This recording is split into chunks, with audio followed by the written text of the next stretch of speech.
పొన్నం ప్రభాకర్కి ఇంత ధైర్యం ఉంది, బండి సంజయ్ మీద ఇంత మాట్లాడిన మీరు ఎందుకు హుస్నాబాద్ దాకా పారిపోయారు, కరీంనగర్ వదిలేసి? కాంగ్రెస్ ముట్టి చూడమను, మాడి మసైపోతుంది బిడ్డ, జాగ్రత్త. ఒక నెల 15 రోజులు కావస్తుంది మీ పాలన మీద, మీకున్న ఒపీనియన్ ఏంటి? అనుభవాన్ని తీసుకొని భవిష్యత్తు ప్రజల హామీలను అమలు చేసే కార్యాచరణ తీసుకొని ముందుకు వస్తాం. అదాని మోడీ ఒకటే అని ఆరోపించిన వాళ్ళంతా కూడా ఈరోజు అదాని కొడుకుతో కలిసి దావోస్లో చెట్టాపట్టాలు వేసుకొని తిరుగుతున్నారని చెప్తున్నారు. జాతీయ దృక్పథంలో 2 రహదారులు వేరు. బీసీలకు సంబంధించి కానీ ఇతర కులాలకు సంబంధించి కానీ సమగ్ర కుటుంబ సర్వేని ఎప్పుడు బయటపెడుతున్నారు మీరు? కుల జనగణన చేయాలి. కుల జనగణన ఏ పద్ధతిలో చేయాలి? ఒక శాస్త్రీయ పద్ధతిలో జరగాలి.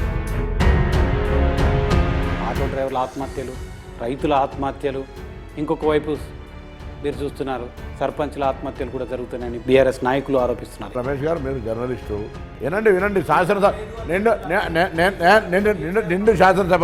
నిండు శాసనసభలో మేము చెప్పినాము,